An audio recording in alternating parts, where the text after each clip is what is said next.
Welcome to the Spotlight Reviewing Station. It's time to take a look at the Power Rangers Lightning Collection Wave 3 Mighty Morphin Red Ranger. So, let's take a look at the packaging. Take every single video review on this channel. Up close in your face, and we got Power Rangers Lightning Collection, Mighty Morphin Red Ranger, Hasbro's logo. At the top, we've got a sticker that's slapped over the ages 4 and plus. So yeah, if you didn't notice, this figure was bought at GameStop with the price tag of $22.99. Here's a side look at the packaging with that lovely artwork of the Red Ranger. And on this side, we got the rest of that lovely artwork that's made up from the front with Mighty Morphin Power Rangers at the top. On the back of the packaging, we've got the CGI render form of the action figure at hand with some context down below and our very sad onion face. And here we have the Mighty Morphin Red Ranger figure out of the packaging, and as you can see, this is pretty much a straight up redo of the Mighty Morphin Red Ranger we got previously with the San Diego Comic-Con 2-pack with the Gold Ranger. And speaking of which, for a side-by-side comparisons, here we have the Mighty Morphin Red Ranger compared to a San Diego Comic-Con Armor Red Ranger counterpart, and of course the Zeo Gold Ranger. So let me go ahead and get the rundown on this. As you can see, we do have a little bit of some difference here with the fact that all the molding that was for the Golden Power Armor is now been removed, and we have a straight up original Mighty Morphin Red Ranger as seen in the TV show. But in all fairness, I did do a little bit of some touch up with the visor piece. As you can see, it is now a solid white paint, and it does go across the entire mouth section of the T-Rex helmet. Something I did do previously with the San Diego Comic-Con 2-pack, but I left it in silver. And from what you can see, I mean, that black outline really is deep within the crevice of the teeth, and it's very difficult to get in there and touch that up. So I'm just gonna leave it. Gives it somewhat of a nice touch, and I kinda dig it. And overall, the paint job on the Red Ranger is a major improvement from the San Diego Comic-Con version, which had a little bit of some sloppiness to it. This really is actually a major improvement, especially around the Dino Buckler, which you can actually see the Tyrannosaurus coin, and the black lightning bolts around the Morpher are pretty clean. Down here at the bottom with the diamonds, there is a little bit of some sloppiness going on with the left side compared to the right side, which is also higher up compared to what's going on over here. And I cannot excuse the fact that this has been a misprint as well. I mean, look at that. One thing that I do have to mention is that the helmet piece is actually incorrect. It kind of looks like somebody took their fingers and kind of pressed in on the sides of the helmet, and it gives it kind of a squash look. That's not really what the helmet's supposed to look like on the TV counterpart.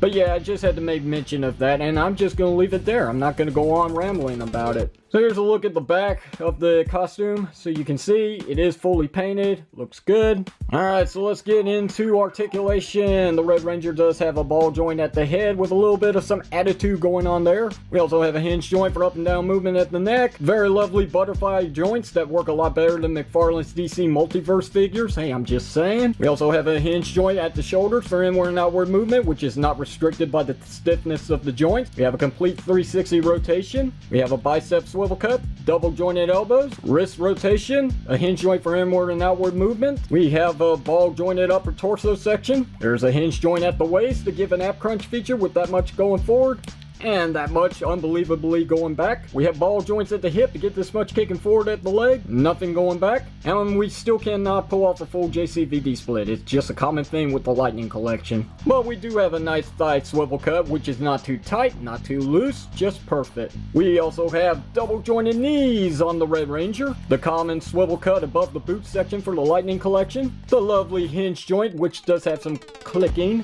and he also included ankle rocker pivot, which works really well with the Red Ranger. Supposing the Red Ranger is very optional in more phenomenal ways, but we need some accessories to go with this figure. So here is his lovely signature power sword, which will be able to combine with the rest of the weapons from the Mighty Morphin team to create the Power Blaster. But looking at this solo, as you can see, we do have some nice silver for the blade piece with some nice engraved details on both sides. You can actually see the Tyrannosaurus coin on both sides of the power sword, which is actually nicely painted in gold, with some nice trimming of gold here on the sides for the hilt. The handle piece is just a straight up matte finish in black, and the bottom piece is just the red plastic that the sword is molded out of. And of course the figure can hold the sword with no problems. whatsoever.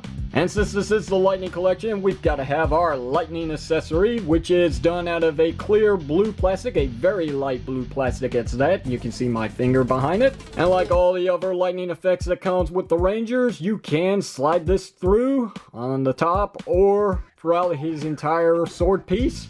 And it looks very lovely. Dare I say, more phenomenal. You knew I couldn't resist. But that's not all. The Red Ranger does in fact come with his trusty blade blaster. It's just a straight up red plastic molding with a little bit of some white paint, and the figure can hold it if you want, but if you don't want him to use it, you can just store it away in his holster. Now, originally packaged, the Mighty Morphin Red Ranger does come with two balled up fists for interchangeable hands, but these are the hands that I prefer where he can actually hold his weapon. And finally, we have the civilian head for the Mighty Morphin Red Ranger figure, which is Jason Lee Scott. Now, some people have complained that the likeness on this one isn't that good, but it's okay to me. I think it looks like Jason on some angles, but other angles, yeah, I can kind of see what they're talking about, especially looking at him face forward. And I do kind of question why they went with this neutral face when they could have actually gone with the smiling one that came with the Zeo Ranger. And switching out the heads is as simple as 1, 2, and 3. This is a pretty tight joint here when you put this head on. I'm gonna have to probably put some kind of like grease in there or something to get that loosened up. But I gotta admit though, that looks very nice on the figure. So the Mighty Morphin Red Ranger figure stands approximately at 16 centimeters in height, which is exactly between 6 and 7 inches in height.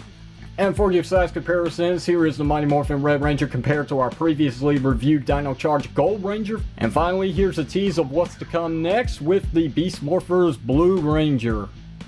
Alright, that's going to wrap up this Spotlight review, so if you have any questions or comments, you know to do, hit it down below in the comment section of the video. If you like today's video review, hit the thumbs up button, don't forget to give me a sub up. If you didn't like it, hit the thumbs down, don't forget to throw in the towel. Until next time, my friends, this is Red's Power signing off saying thank you very much for watching this, and I will see you whenever you see me.